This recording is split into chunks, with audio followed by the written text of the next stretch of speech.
The lottery is not about getting rich. It's about helping people, and it always has been. The lottery is what helped raise the Great Wall of China, build the roads of Rome, and today, in South Carolina, it's what generates millions of dollars each year for scholarships like the SC Hope, Life, and Palmetto Fellows. The South Carolina Education Lottery is investing in you. Visit sceducationlottery.com/betteryou to learn more.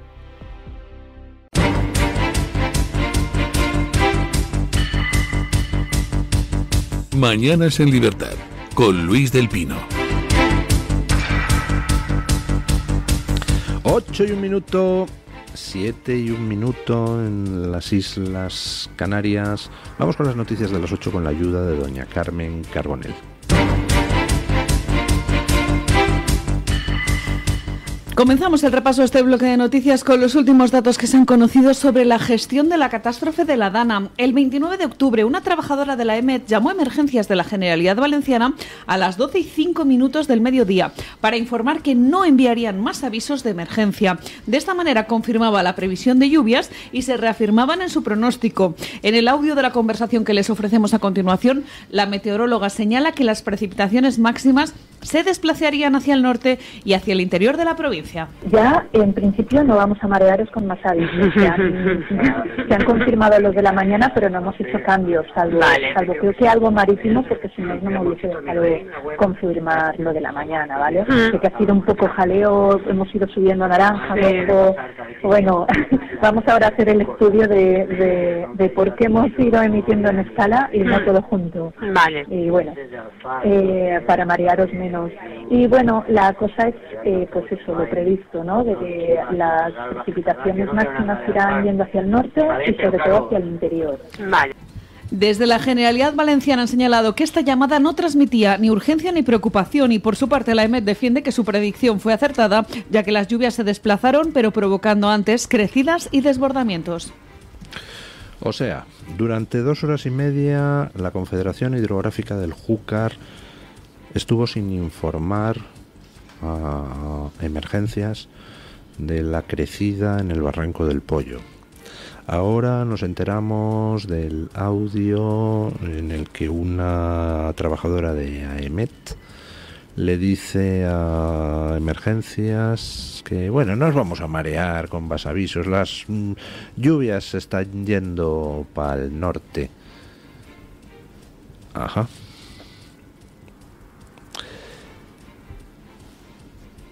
Espero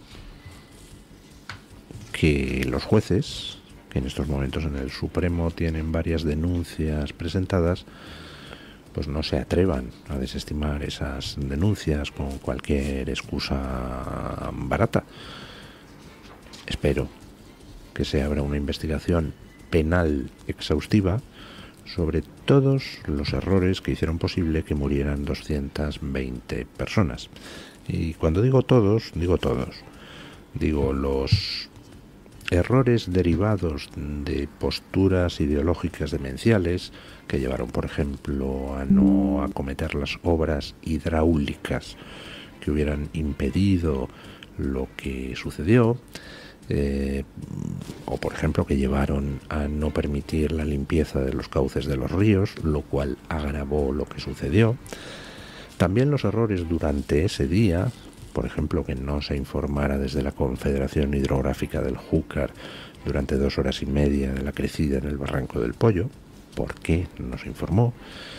Que la EMET quitara importancia al tema y dijera, no os vamos a marear con más avisos. Mucha inteligencia artificial, mucho Big Data, pero resulta que a la hora de prever que va a haber una inundación cuando está lloviendo a manta, resulta que ahí no funcionan los modelos, o si funcionaban y alguien por algún motivo quería transmitir menos nivel de alerta.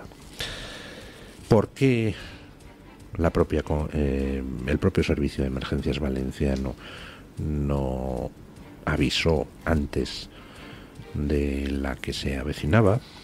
¿Por qué durante días el gobierno de Sánchez retrasó la ayuda? ¿Por qué el ministro Marlaska rechazó la ayuda que se le ofreció de inmediato desde los servicios de rescate de 4 países europeos y al menos uno sudamericano, El Salvador? Yo quiero saber si hubo... Bueno, yo quiero primero que asuman sus responsabilidades aquellos que implantaron políticas falsamente ecologistas, demenciales, que han causado muertes.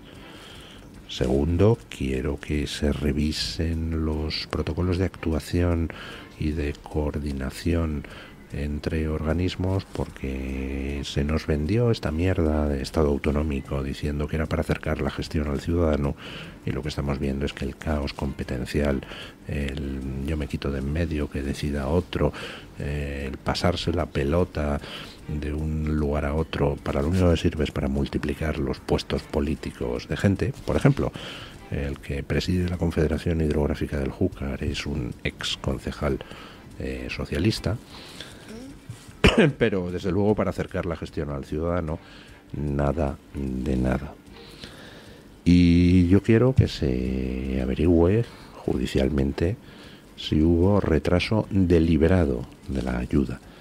Es decir, si hubo alguien en el gobierno o sus aledaños que quería que la situación se enmerdara lo más posible para utilizarla políticamente, por ejemplo, con el fin de alejar el foco de los casos de corrupción que rodean a Sánchez.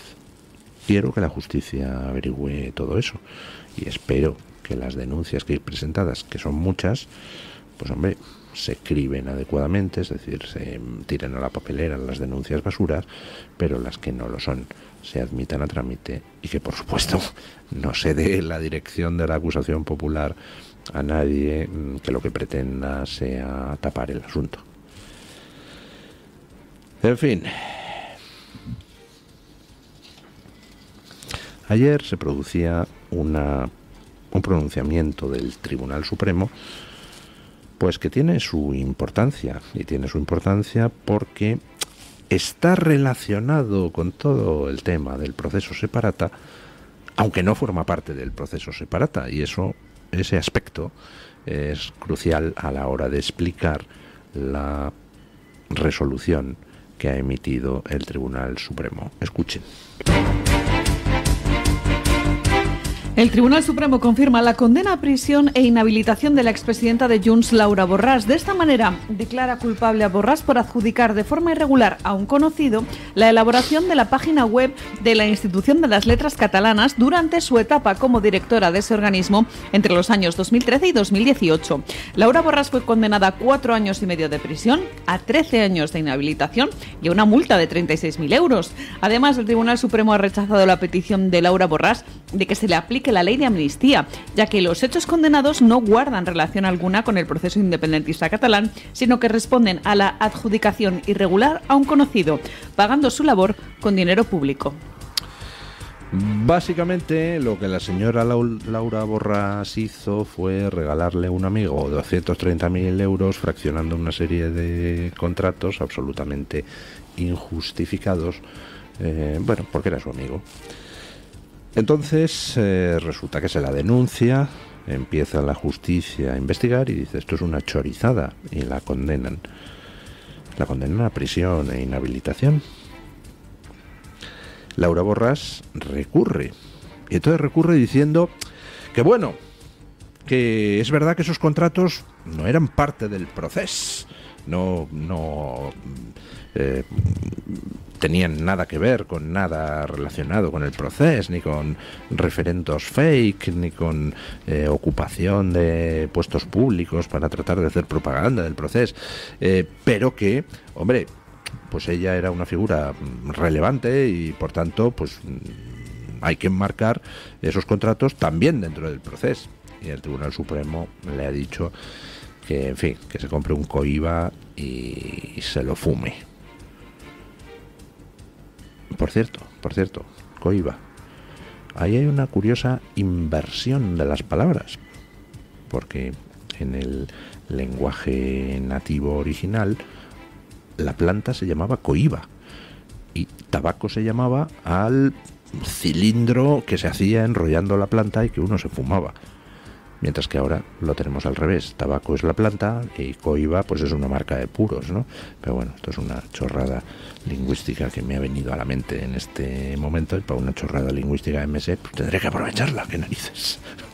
Bueno, le ha dicho el Supremo a Laura Borràs pues que se fume un coiba y que no tenga tanto morro, que si se dedica a choricear dando contratos a un amigo, pues eso es choriceo y no tiene nada que ver con el proceso.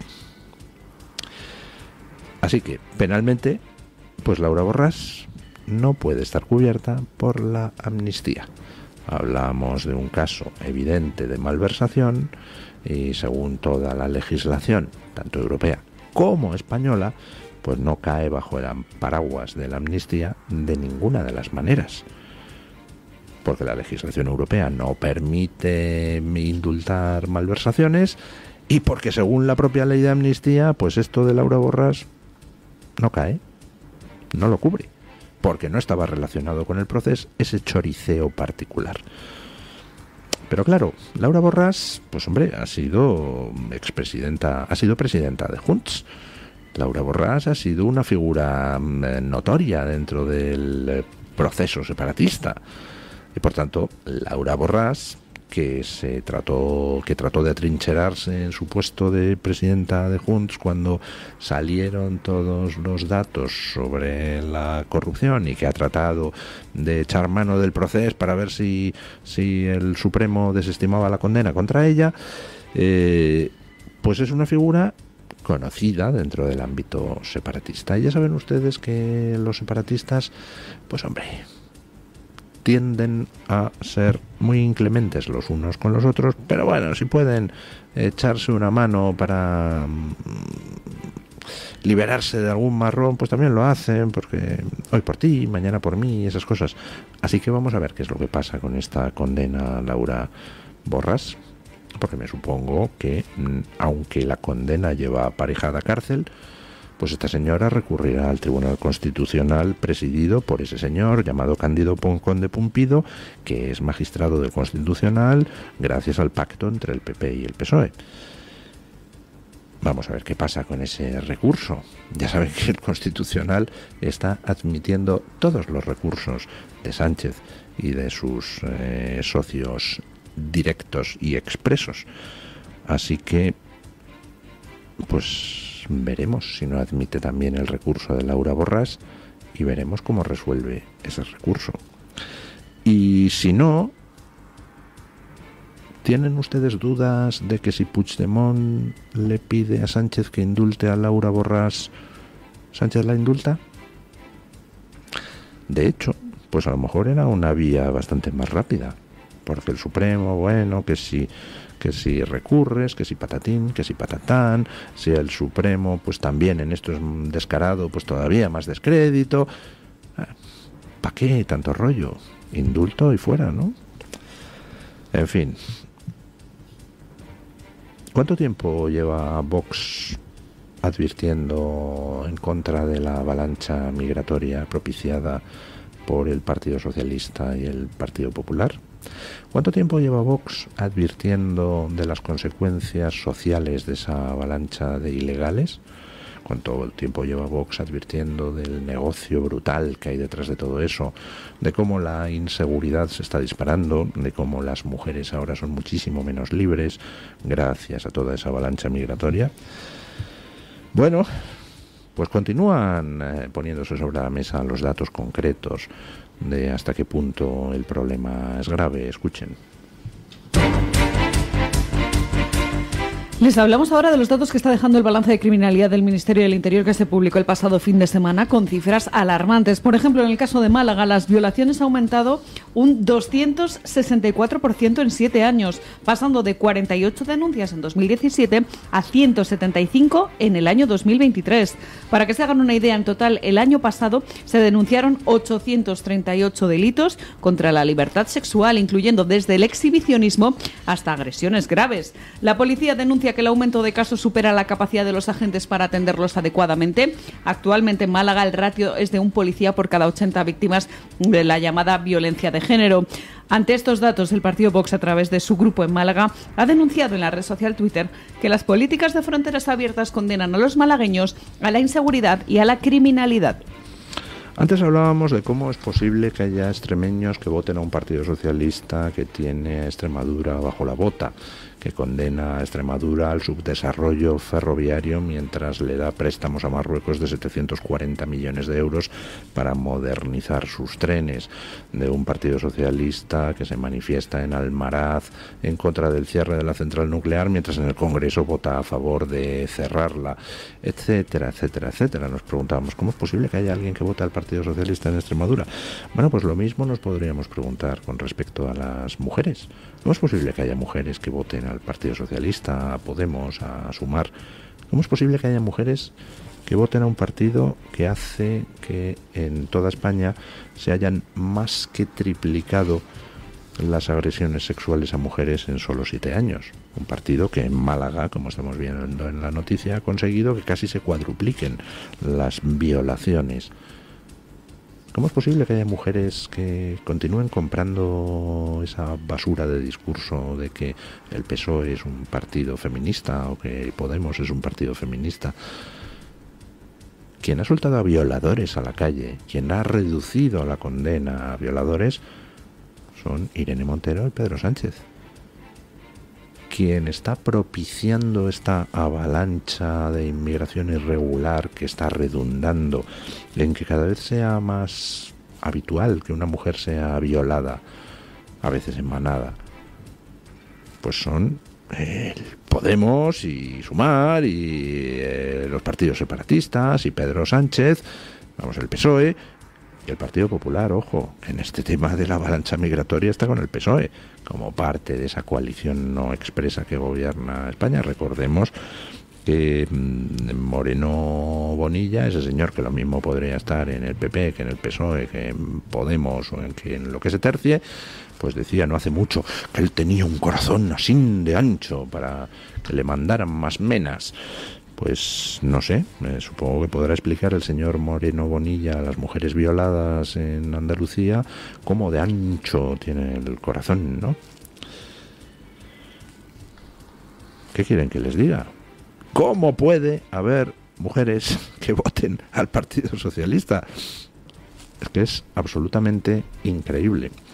Les he hablado ayer de las encuestas demoledoras que hay en el Reino Unido sobre la actitud de la opinión pública hacia el tema trans, donde por supuesto pues la mayoría de la gente dice que cada uno se sienta lo que quiere, que eso a nadie nos importa, pero que eso de que tenga consecuencias legales lo que uno siente, eso de que se permita a hombres biológicos entrar en los baños de las mujeres, eso de que se permita a los hombres competir en deportes en categoría femenina arrebatando a las mujeres los puestos de podio, eso de que se permita a violadores cambiarse de sexo, con lo cual les pasan a cárceles de mujeres, etcétera, etcétera, etcétera. Pues todo eso hay un rechazo no solo mayoritario, sino cada vez más abrumador en la sociedad británica. Pero ojo, porque esas encuestas manifiestan algo curioso, y es que el rechazo a todas esas políticas trans que machacan a las mujeres es mayor entre los hombres que entre las mujeres. Con lo cual dices, o sea, las están machacando, las están obligando a compartir baño con un tío con un rabo enorme, las están obligando a compartir cárcel con un violador que se ha cambiado de sexo, las están obligando a renunciar a los podios en las competiciones de deporte femeninas, y encima su rechazo a eso, es decir, a esa opresión, a ese borrado de las mujeres, a ese machaque a las mujeres, es menor que el que manifiestan los hombres. Y dices, por el amor del cielo, qué peculiares somos los seres humanos. Bueno, pues aquí en España igual. ¿Cómo es posible que tenga más voto toda esta izquierda que machaca a la mujer entre las mujeres que entre los hombres? Es curioso, ¿eh? No sé, alguien debería hacer algún estudio. Como debería hacerse un estudio de hasta qué punto todo esto que está sucediendo está convirtiendo Europa en un campo de batalla de bandas de narcos. Escuchen. Terminamos el repaso en este bloque de noticias contándoles que en la localidad francesa de Grenoble se ha producido un ataque en un bar, nada menos que con granadas de mano. Al menos 12 personas resultaron heridas, 2 de ellas de gravedad, en un ataque en el que se lanzaron esos explosivos dentro de un local. El incidente ocurrió alrededor de las 8:15 de la noche en el barrio de la Villa Olímpica, cuando un atacante aún no identificado lanzó el artefacto estando el local lleno de gente. El fiscal de Grenoble afirmó que no hay pistas sobre el origen del atacante, aunque reconoce que podría estar vinculado con el narcotráfico. El alcalde de la ciudad condenó el suceso y ha tildado este acto de acto criminal con una violencia inaudita. Ayer fue un ataque con granadas de mano en un bar en Grenoble, Francia. Hace una semana fueron 2 enfrentamientos a tiros con Kalashnikov en el metro de Bruselas. Aquí en Madrid, pues un día sí y otro también, tenemos enfrentamientos a machetazos entre bandas. En Guadalajara los apuñalamientos ya son casi pues una cosa cotidiana. Guadalajara me refiero provincia, no ciudad. Supongo que en la ciudad específicamente también. ¿Qué está pasando? Pues hombre, pónganlo en relación con otras noticias que conocemos de cómo el narco ha infiltrado a la policía española y a la Guardia Civil española. Pónganlo en relación con las peculiares relaciones entre algunos gobiernos, por ejemplo el nuestro, y la narcodictadura de Venezuela. Pónganlo en relación con tantos viajes curiosos de aviones a lugares de Sudamérica. No sé, ¿qué se trae y se lleva en esos aviones? Pónganlo en relación con las noticias de excomisarios europeos investigados por blanquear millones y millones de dólares. ¿Que de dónde salían? Son todos pues dólares de otros países, son dólares del narco, son dólares de corruptelas de distintos lobbies. ¿Qué está pasando en Europa? Pues lo que está pasando es que tenemos a delincuentes al mando, en Europa en general y en España en particular. Y cuando tú tienes delincuentes al mando, pues la delincuencia campa a sus anchas. Ya lo decía el presidente de El Salvador, si no se puede acabar con un delito es porque los cómplices de los delincuentes están en el gobierno. ¿Qué está pasando para que Europa sea cada vez más un campo de batalla? ¿Tenemos por qué soportar que tú vayas a un bar y que de repente haya un ataque con granadas de mano? A ver, pues yo creo que no, ¿no? Vamos con Don Williams Perdomo para que nos cuente qué trae hoy Voz Media en portada. Buenos días, Don Williams. Muy buenos días, amigos de Mañanas en Libertad. En Voz seguimos informando sobre las noticias más importantes de Estados Unidos y el mundo. En esta ocasión encontrarán que las autoridades repatriaron a 132 inmigrantes ilegales procedentes de Haití que trataban de entrar a Estados Unidos a bordo de un velero que navegaba por aguas del sur de Florida. Según informó la Guardia Costera a través de una nota de prensa, los agentes encargados del operativo atendieron y procesaron a los inmigrantes con el objetivo de identificar su procedencia antes de que fuesen enviados de nuevo a Haití.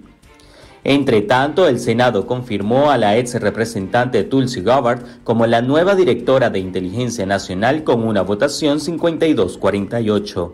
Entre los votos negativos destaca el senador Mitch McConnell, el único republicano que votó en contra. Y finalmente contarles que la gobernadora demócrata de Kansas, Laura Kelly, vetó una propuesta de ley promovida por la mayoría republicana para prohibir los tratamientos químicos y las cirugías de cambio de sexo en menores. Estas y otras noticias las pueden ampliar en nuestra página web y en nuestras distintas plataformas digitales. Muchísimas gracias, Don Williams. Every lottery ticket purchase keeps education in our state moving forward. In fact, the lottery has raised more than $200 million for state school buses to get our students to school safely every day. Then, the lottery helps those students go even further in their education by funding the Life, Hope, and Palmetto Fellow Scholarships. So remember, when you play the lottery, you're keeping South Carolina students on the road to success. Learn more at sceducationlottery.com/betteryou.